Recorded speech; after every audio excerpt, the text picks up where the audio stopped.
friends. Thanks for tuning in.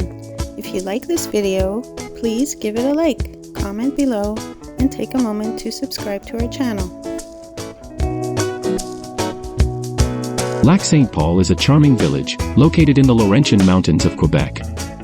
Nestled along the shores of the lake that shares its name, this community offers a peaceful retreat, surrounded by natural beauty.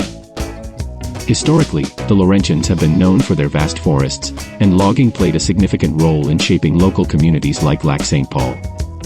Today, this area is better known for its outdoor recreation, attracting visitors looking for hiking, fishing, and paddling adventures.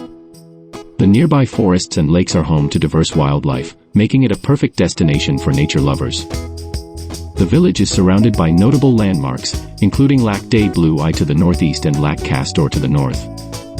It's also just a short drive to Mont Saint-Michel and Fermeneuve, neighboring towns with their own unique attractions.